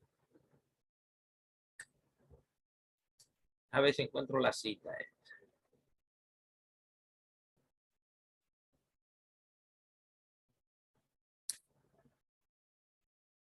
Sí, básicamente, esto es un cerco a la Torá, lo que menciona Jesús aquí. Eso es un cerco a la Torá porque Jesús lo que está diciendo, Jesús lo que está haciendo es elevando la ética de la Torá. O sea, exigiendo más ética y más moral que lo que la Torá dice. ¿Entiendes? Lo que pasa es que yo tengo esa cita que la repitió otro rabino anterior, lo que pasa es que no la encuentro ahora. ¿Entiendes? Pero eso siempre, a medida que ustedes vayan estudiando, por ejemplo, que es una tacaná, una geserá, que ustedes vayan atendiendo la categoría de la división de los mandamientos, vayan profundizando en eso, se van a ir dando cuenta de qué es un cerco a la Torá y qué es un mandamiento. Lo que pasa es que no se puede confundir la lectura que hace la tradición judía al mandamiento con lo que ya los rabinos desarrollaron más adelante. Porque una tacaná, por ejemplo, es una prohibición que se hizo alrededor de la Torá para que el mandamiento no sea violado. ¿Entiendes? La persona que no lo comprende ven eso como una hipocresía o no sé cómo qué cosa, lo ven negativo. Pero en Israel no, porque Jesús también lo hizo. Por ejemplo, le voy a dar este ejemplo para terminar. Jesús dijo, si me ama, guarda mis mandamientos. ¿Creen ustedes que cuando Jesús dijo eso, se refería únicamente a los 4 mandamientos que se aplicaron en Hechos 15? ¿O Jesús dijo que el que tiene que ser su seguidor tenía que guardar toda la ley? Cuando él le dijo, maestro, ¿qué haré para heredar la vida eterna? ¿O cómo debo vivir una vida plena? ¿Qué Jesús dijo? ¿No saber los mandamientos? ¿Creen ustedes cuando él dijo no saber los mandamientos, se refería a los 4 o a todo el resto de los mandamientos? A todos los mandamientos. ¿Está entendiendo? Entonces, la visión de Jesús en cuanto a obedecer los mandamientos se refiere, es general. Pero cuando vamos a Hechos 15, ¿qué hacen los discípulos? ¿Cómo se llama aplicarle las 4 leyes de Noé a los gentiles? ¿Qué creen ustedes que se llama eso? ¿Cómo lo podríamos nombrar?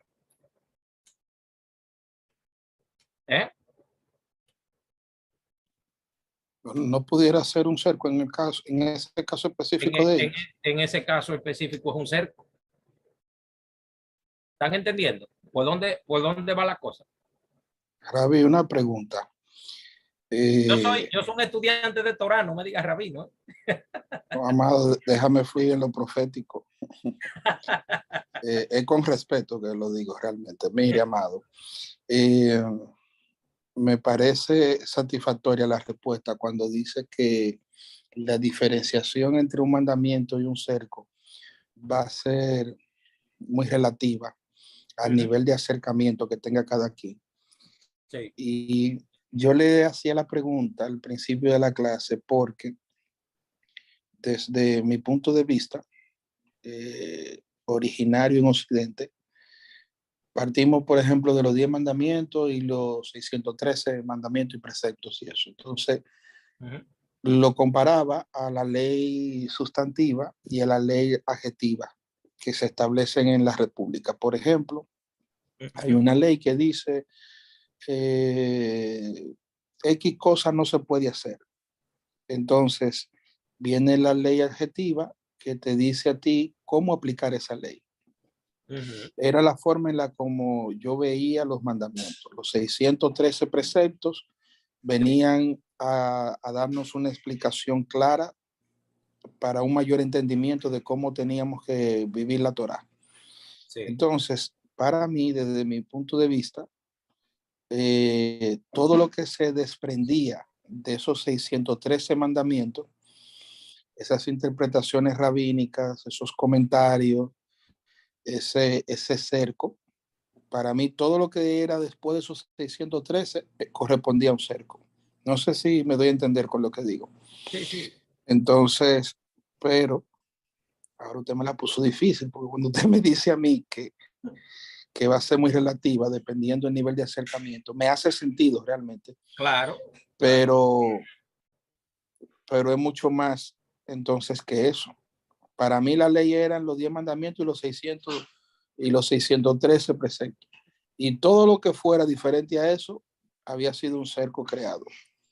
Pero por lo que usted me plantea, entonces, puede ser que hayan algunas cosas que van más allá de los 613 preceptos y no necesariamente yo tengo que verlo como un cerco, sino como un mandamiento. ¿Capté bien la idea que usted dijo? Sí, claro. Por ejemplo, el mandamiento de la idolatría tiene un reguero de, digo un reguero, quisiera decir otra palabra menos, ¿verdad? El mandamiento de la idolatría tiene varias subcategorías debajo de él. ¿Entiendes? Por ejemplo, los sabios de Israel se van, cuando explican eso, dice, una de las leyes de la idolatría dice que tú nunca debes utilizar como una dirección a un centro de idolatría. Por ejemplo, tú decirle a una gente, yo estoy aquí frente a una botánica de ídolos, tú no puedes, tú no puedes decirle eso a una gente. Oye, eso, que tú no le digas, yo estoy parado aquí frente a qué sé yo qué, a un centro de eso, porque lo estás usando en tu boca, ¿me entiendes? Entonces, Éxodo 23:13 dice que el nombre de Dios es falso, no se mencionarán en tu boca. ¿Entiendes? O sea, eso uno lo va estudiando y uno lo va internalizando, ¿me entiendes? Poco a poco. Señores, me pasé de tiempo con ustedes. Parece que el maestro Michel no está por ahí. Yo no sé si él quería dar alguna información, no sé, pero él parece que no está.